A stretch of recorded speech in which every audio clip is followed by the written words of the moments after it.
கடவுளருள் TV நேயர்கள் அனைவருக்கும் பணிவான நமஸ்காரங்கள். சக்தி ஜோதிட குழுவின் சார்பாக வைகாசி மாத பலன்களை பார்ப்பதற்காக அடியேன் சக்தி சோமையாகிய நானும் டாக்டர் கே சம்பத்தையங்கார் அவர்களும் டாக்டர் ஹரிஹர சர்மா ஐயா அவர்களும் வந்திருக்கின்றோம். இப்போ இந்த ட்ரிப்பு பார்க்க போகிறது வைகாசி மாதம்.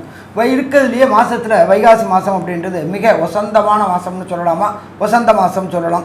இப்போ இந்த காலகட்டங்களில் என்னென்ன கிரக நிலவரம் இருக்குது, இந்த மாதத்தில் வரக்கூடிய விசேஷங்கள் என்ன அப்படின்றத ஃபஸ்ட்டு பார்ப்போம். இந்த மாதத்தில் பொறுத்தளவு நிகழும் மங்களகரமான விசு வாச வருஷம் வைகாசி 1ஆம் தேதி. ஆங்கிலத்துக்கு கரெக்டான தேதி அப்படின்றது 15/5/2025 வசந்த கிழமையான வியாழக்கிழமை, குருவுக்கு உண்டான கிழமையான வியாழக்கிழமை. அடுத்தது இந்த வைகாசி முடியக்கூடிய காலகட்டங்கள் 14/6/2025 பெருமாளுக்கு உகந்த கிழமையான சனிக்கிழமையில் இந்த வைகாசி மாதம் முடியுது. இதில் என்ன ஒரு விசேஷம் அப்படின்னு பார்த்தோம்னாக்க, இந்த காலகட்டங்களில் இந்த மாதத்தில் வரக்கூடிய விசேஷ தினங்களை ஃபஸ்ட்டு பார்ப்போம். 28/5/2025 அக்னி நட்சத்திர தோஷ ஆரம்பம். அக்னி நட்சத்திரம் ஆரம்பித்தது அப்படின்றது 4ஆம் தேதி ஆரம்பிச்சிச்சு. இப்போ இந்த மாதத்தில் விசேஷ தினங்கள் அப்படின்றது ஃபஸ்ட்டு பார்ப்போம். இந்த காலகட்டங்களில் அக்னி நட்சத்திரம் தோஷம் முடிய காலகட்டங்கள், அதாவது தோஷ நிவர்த்தி ஆகக்கூடிய காலகட்டங்கள் அப்படின்றது 28/5/2025 இந்த அக்னி நட்சத்திரம் முடியுது. அதுக்கு அடுத்தது பார்த்தோம்னாக்க 9/6/2025 வைகாசி விசாகம். எம்பெருமான் முருகனுக்கு உகந்த நாள் அப்படின்றது வைகாசி விசாகம். அதுக்கு அடுத்தது 10/6/2025 செவ்வாய்க்கிழமை. இதில் என்ன ஒரு விசேஷம் அப்படின்னாக்க, வைகாசி பௌர்ணமி. ஒவ்வொரு பௌர்ணமிக்கு ஒரு விசேஷம் உண்டு. இந்த வைகாசி பௌர்ணமிக்கு மிக மிக விசேஷமானது. இதை தவிர காஞ்சியில் உள்ள ஸ்ரீ ஸ்ரீ மகா பரிவாளான சந்திரசேகர சரஸ்வதி சுவாமிகளுடைய ஜெயந்தி நாள் அன்னைக்கு தான் வருது. இதை தவிர இந்த வாஸ்து புருஷன் அப்படின்றது எப்படின்னாக்க, வருஷத்துக்கு 8 முறை நித்திரை விடக்கூடிய நாள். அப்படியேற்பட்ட பரம பவித்திரமான நாள் வரக்கூடியது 4/6/2025 வாஸ்து புருஷன் நித்திரை விடக்கூடிய நாள். நித்திரை விட்டு அவர் எழுந்திருக்கக்கூடிய நாள். அதுவும் அந்த பர்டிகுலர் டைம். இந்த நீண்ட நாட்களாக வீடு வாங்கணும், இடம் வாங்கணும் அப்படின்னு நினச்சவங்க மனபூஜை போடக்கூடிய நேரம் காலையில் 9:05 10:35 இந்த வாஸ்து பூஜை போட்டோம்னாக்க கண்டிப்பாக வீடு கட்டுறதுல எந்த விதமான தடங்கல்களும் தாமதம் இல்லாமல் நினச்ச டயத்தில் கேட்ட இடத்துல பணமும் கிடைக்கும், கேட்ட நேரத்தில் முடியக்கூடிய வாய்ப்புகளும் இந்த வாஸ்து புருஷன் நித்திரவிட நாளில் இருக்குது. இதை தவிர கோச்சாரத்தில் பார்ப்போம். இந்த வைகாசி பிறக்கக்கூடிய நாளில் என்னென்ன கிரகங்கள் எங்கெங்கே இருக்காங்க அப்படின்றத ஃபஸ்ட்டு பார்ப்போம். காலபுருஷ தத்துவத்தின் முதல் ராசியான மேஷ ராசியில் புத பகவானும், 2வது ராசியான ரிஷப ராசியில் சூரிய பகவானும், 3வது ராசியான மிதுனத்தில் குரு பகவானும், 4வது கர்க்கடகத்தில் செவ்வாயானவர் நீச்சம் நிலையை அடைஞ்சிருக்கக்கூடிய காலகட்டங்கள்லையும், சிம்மத்தில் கேது பகவானும், சிம்மத்துக்கு நேரான சதசப்தமமான கும்பத்தில் சனி பகவானும் ராகு பகவானும் இருக்காங்க. காலபுருஷ தத்துவத்தின்படி 12வது ராசியான மீன ராசியில் சுக்கிர பகவான் உச்சம் பெற்றிருக்கார். இதில் ஒரு விசேஷம் என்ன அப்படின்னாக்க, இந்த வைகாசி மாதத்தில் பொறுத்தளவுக்கு ராகு கேதுவின் இடையில எல்லா கிரகங்களும் ஆப்டாங்க. இதுக்கு பேர் கிரக மாளிகா யோகம்னு பேர். ஆரம்ப கட்டத்திலேருந்து அந்த முடிகிற கட்டங்கள் வரலும் அந்த 9 கிரகங்களும் அந்த கட்டத்தில் தொடர்ந்து இருக்கிறது. இதை மாதிரி வர்றது அப்படின்றது பெரிய அற்புதமான காலகட்டங்கள். இந்த வைகாசி மாதம் இவ்வளோ ஒரு அற்புதமான மாதம் இருக்குது. இதை நம்மளோட ஜோதிட சாஸ்திரத்தில் என்ன சொல்லுவோம் அப்படின்னாக்க, கால சர்ப தோஷம் அப்படிம்போம். அந்த கால சர்ப தோஷத்துக்கு என்னென்ன பரிகாரம் அப்படின்றதையும் நம்ம பார்ப்போம். அப்போ இதுக்கு அடுத்தது பார்த்தோம்னாக்க, இந்த வைகாசி மாதத்தில் ஒவ்வொரு ராசிக்கும் என்னென்ன நற்பலன்கள் என்னென்ன கெடுபலன்கள்ன்றதை பார்ப்போமா. இப்போ மொத்தத்தில் இந்த மாதம் பார்க்கும்பொழுது திடீர் பண வரவுகள் வரக்கூடிய வாய்ப்புகள் உண்டு. அதே போல் ஆரோக்கியத்தில் மேம்படக்கூடிய தன்மைகள் உண்டு. கடந்த காலகட்டங்களில் உடல்நிலையில் தொந்தரவு இருந்தவங்களுக்கு ஆரோக்கியம் மேம்படக்கூடிய வாய்ப்புகள் உண்டு. கடந்த காலகட்டங்களில் திருமணத்தின் தடையும் தாமதமும் ஏற்பட்டு இருந்தவங்களுக்கு திருமண தடையும் தாமதங்களும் விலகக்கூடிய வாய்ப்புகள் உண்டு. ஒரு சில பேர் பொறுத்தளவுக்கு 2வது தார அமைப்பு, கணவன் இழந்தவரோ மனைவி இழந்தவரோ 2வது தார அமைப்பு பார்க்கக்கூடியவங்களுக்கு 2வது தார அமைப்பு கிடைக்கக்கூடிய வாய்ப்புகளும் உண்டு. நீண்ட நாட்களாக உத்தியோகம் கிடைக்கல, வேலை இல்லை அப்படின்னு கஷ்டப்பட்டுட்டு இருந்தவங்களுக்கு வேலையும் கிடைக்கக்கூடிய வாய்ப்புகள் உண்டு. குழந்தை பாக்கியம் இல்லாமல் இருந்தவங்களுக்கு இந்த வைகாசி மாதம் குழந்தை பாக்கியம் கிடைக்கக்கூடிய வாய்ப்புகளும் உண்டு. விருச்சிக ராசி நேயர்கள், அதாவது விசாக நட்சத்திரம் 4ஆம் பாதம், கேட்டை நட்சத்திரம் 1, 2, 3, 4 பாதங்களும், அனுச நட்சத்திரம் 1, 2, 3, 4 பாதங்களும் ஆக இந்த 9 பாதம் கொண்டவர்கள்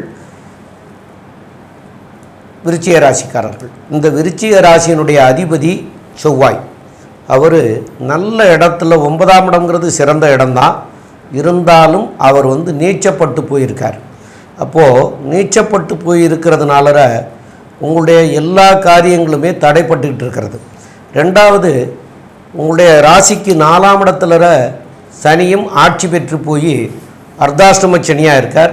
அங்கே கூடவே ராகு பகவானும் இப்போ வந்து சேர்ந்துட்டார். அதனால் மேலும் சில சிக்கல்களை எல்லாம் கொடுத்துட்ருக்காரு. தொழில் பண்ணுறவங்களுக்கு சிக்கல், உத்தியோகத்தில் இருக்கிறவங்களுக்கு சிக்கல், இந்தமாரி சிக்கல்லாம் வந்து இருக்கிறது. இதெல்லாம் எப்போத்தான் தீரும் அப்படின்னு பார்க்குற போது இந்த செவ்வாய் வந்து மாற போகிறாரு. என்றைக்கு மாற போகிறாரு அப்படின்னு பார்த்தீங்கன்னா 8/6/2025 அன்னைக்கு அவர் நீச்சம் பெற்ற செவ்வாய் 9ஆம் இடத்துக்கு சிம்மத்துக்கு வந்துடுறாரு. அதாவது 9ஆம் இடத்துலேருந்து 10ஆம் இடத்துக்கு வந்துடுறாரு. அப்போ இந்த நீச்சத்தில் இருந்து அவர் 10ஆம் இடத்துக்கு வந்துட்டார்னா உங்களுடைய தொழில்துறைகள், உத்தியோகத்துறைகள் இதெல்லாம் வந்து மேன்மை அடையக்கூடிய வாய்ப்புகளை கொடுக்கக்கூடிய வாய்ப்பு உண்டு. ஏன்னு கேட்டால் சனியும் செவ்வாயும் 6-8 சஷ்டாஷ்டக நிலையில் இருக்கிறதுனாலையும் அது வேலை செய்யாமல் இருந்தது. இந்த செவ்வாய் மாறிட்டார்னா நல்ல நிலைமைக்கு வரக்கூடிய வாய்ப்புகள் மிக அதிகம். மேலும் உள்ள விவரங்களை பற்றி நம்முடைய ஆஸ்ட்ரோ கேஎஸ் ஐயங்கார் அவங்க சொல்லுவாங்க. ஐயா, அருமையாக சொன்னீங்க. விருச்சிக ராசிக்காரர்களுக்கு பார்த்தீங்கன்னா இனிமேலேருந்து சற்று ஏற்றம் இருக்கும். எதனால் அப்படின்னா, இவ்வளவு நாளாக உங்களுக்கு ஐயா சொன்ன மாதிரி செவ்வாய் வந்து நீச்சப்பட்டு போயிருந்தார். அதாவது ராசிநாதன் நீச்சப்பட்டு போகிறதுனால மனசுக்குள்ளே ஒரு கிளேசம், எந்த ஒரு விஷயத்தையும் நன்ற ஒரு விஷயத்தை எடுத்து வழி நடத்தி அது மாதிரி செய்ய முடியாத அளவுக்கு ஒரு பெரிய மனசுக்குள்ள ஒரு போராட்டம். அது தவிர வந்து குருவும் வந்து 8ஆம் இடத்துல மறைஞ்சு போயிருக்கு. குரு அப்படின்றவர் வந்து தனக்காரகனாக இருந்தாலும் குரு உங்களை பார்க்கிறவர்களும் உங்களுக்கு ஒரு நல்ல ஏற்றம் இருந்தது, மனசில் வந்து ஒரு தெம்பு இருந்தது. இப்போ வந்து மனசுக்குள்ளே ஒரு சின்ன பயம் இருக்குது.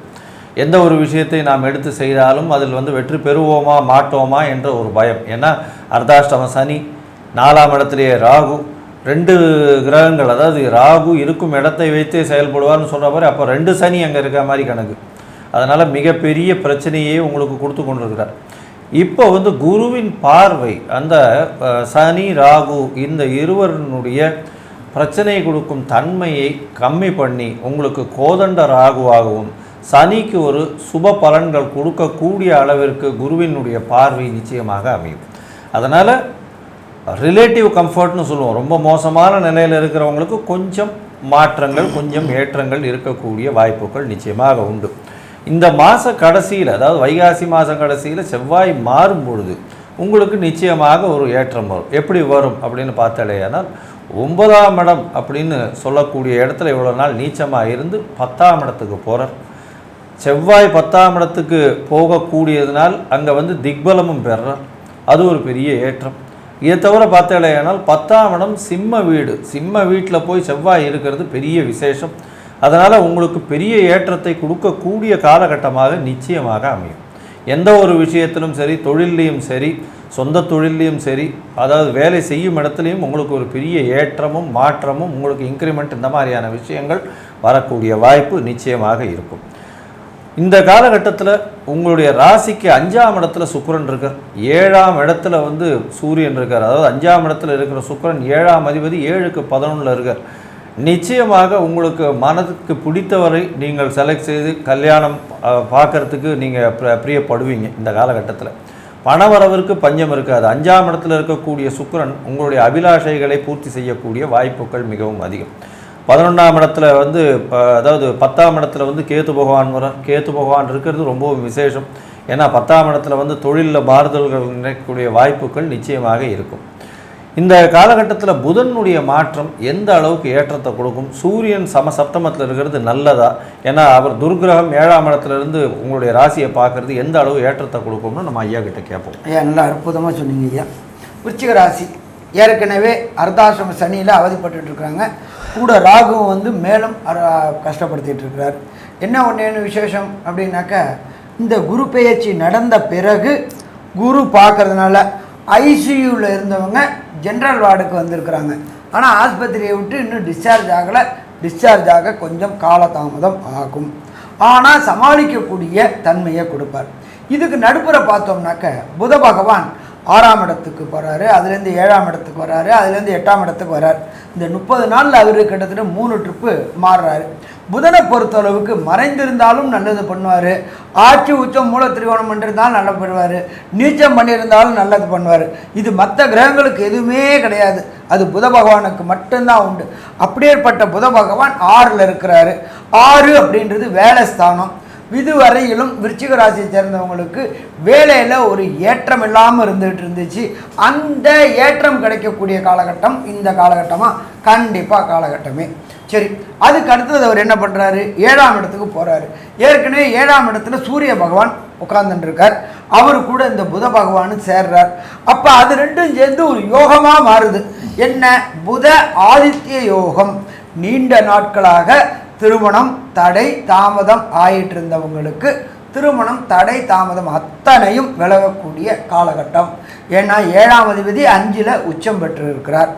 அதே போல் நீண்ட நாட்களாக திருமணமாகி சந்தான பாக்கியம் என்கின்ற வம்சம் விருத்தி கிடைக்காத விருச்சிக ராசி என்பவர்களுக்கு வம்சம் விருத்தி கிடைக்கக்கூடிய காலகட்டங்கள். அதே போல் நீண்ட நாட்களாக குலதெய்வம் கோயிலுக்கு போனோம்.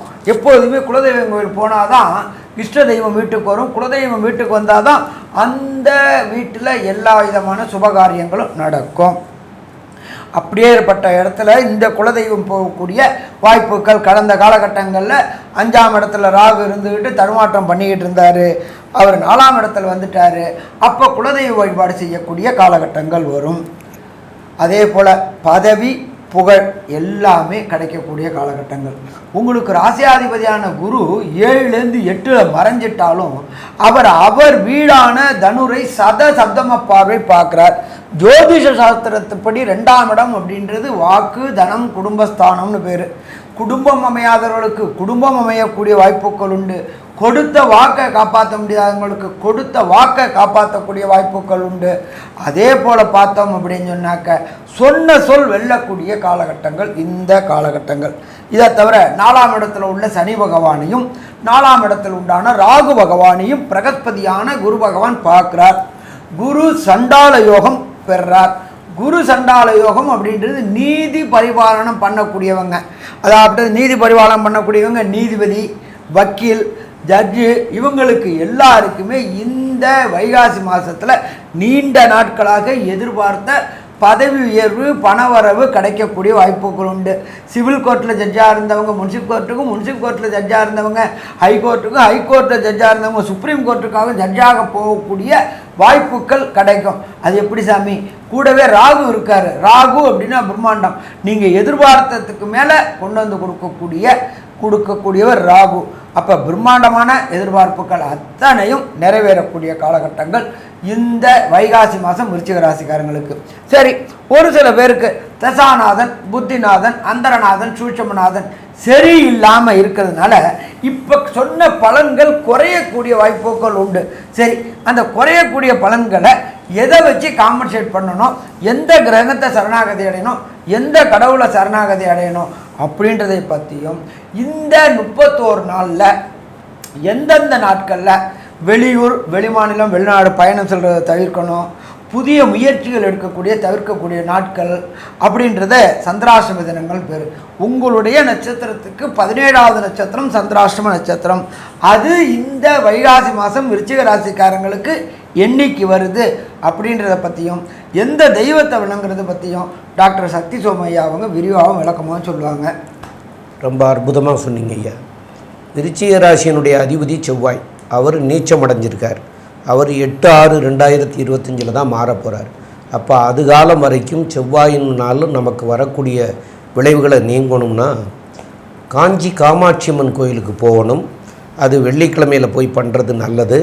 அந்த வெள்ளிக்கிழமையிலையும் அம்பாளுக்கு அரளிப்பூ சாத்தலாம், சிகப்பு வஸ்திரம் சாத்தி வழிபடலாம்.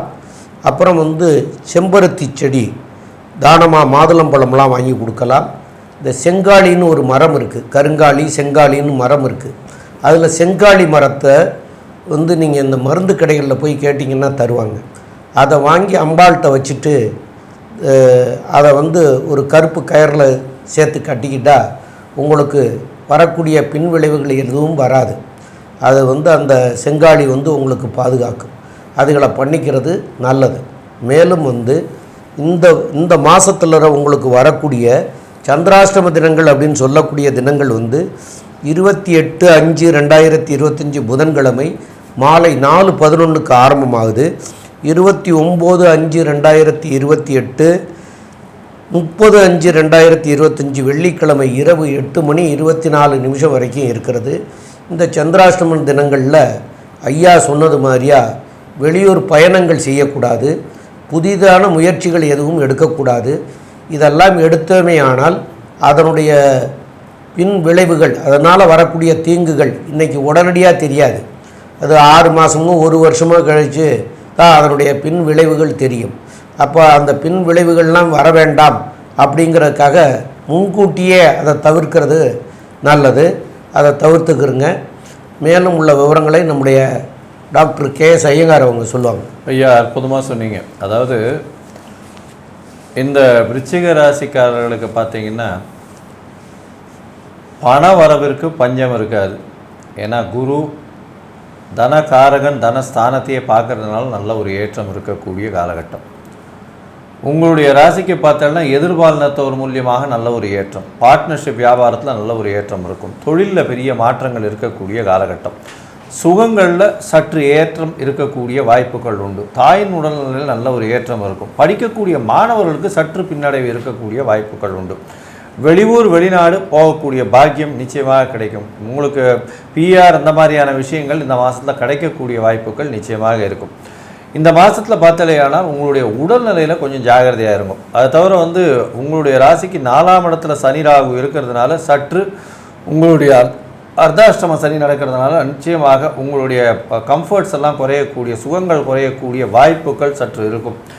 குரு பார்க்கறதுனால ஓரளவு சீராகக்கூடிய வாய்ப்புகள் நிச்சயமாக உண்டு. ராசிநாதனான செவ்வாய் 11ஆம் இடத்துக்கு இந்த மாதம் 21ஆம் தேதி போகிறார். அதாவது வைகாசி மாதம் 21ஆம் தேதி 8/6 அன்றைக்கி போகிறார். இந்த காலகட்டத்திலிருந்து நீங்கள் நினைத்த காரியங்கள் நினைத்த இடத்தில் நினைத்த நேரத்தில் நடக்கக்கூடிய வாய்ப்புகள் உண்டு. அதுவும் வந்து இந்த மருத்துவத்துறை, இந்த ஆன்மீகத்துறை, அதை தவிர ரத்தம் சம்மந்தப்பட்ட துறையில் இருக்கிறவங்க, அதை தவிர நர்ஸு, ஸ்டாஃப் நர்ஸு, அதை தவிர வார்ட் பாய், இவங்கெல்லாம் மருத்துவம் சம்மந்தப்பட்டவங்க, மருந்து பொருட்கள் விற்கிறவங்க, அக்னி சம்மந்தப்பட்டவங்க, அதாவது இந்த நெருப்பு சம்மந்தப்பட்ட இந்த இது சாப்பாடு பண்ணுறவங்க அவங்களெலாம். அதை தவிர பார்த்தலையானால் உங்களுக்கு இந்த சாப்பாடு கேரியர் எடுத்துகிட்டு போகிறவங்க, இவங்களுக்கெல்லாம் வந்து நல்ல ஒரு ஏற்றம் கிடைக்கக்கூடிய காலகட்டம். மண் சம்பந்தப்பட்ட ரியல் எஸ்டேட் சம்மந்தப்பட்டவர்களுக்கெல்லாம் திடீர் யோகம் வரக்கூடிய வாய்ப்புகள் நிச்சயமாக இருக்குது. மொத்தத்தில் பார்த்தீங்களேனால் இந்த மாதம் வைகாசி மாதம் விஸ்வாவசு வருஷம் இந்த விருச்சிக ராசிக்காரர்களுக்கு 80 விழுக்காடு நல்ல ஒரு ஏற்றத்தையும் மாற்றத்தையும் உங்கள் வாழ்வில் நிச்சயமாக கொடுக்கும்னு சக்தி ஜோதிட குழு சொல்லுது. நன்றி, நமஸ்காரம். கடவுள் அருள் டிவியை பார்த்தமைக்க நன்றிகள். மேலும் இது போன்ற தகவல்களை தெரிந்து கொள்ள கடவுள் அருள் டிவியை சப்ஸ்கிரைப் செய்யுங்கள். மறக்காமல் பெல் ஐக்கானை கிளிக் செய்யுங்கள்.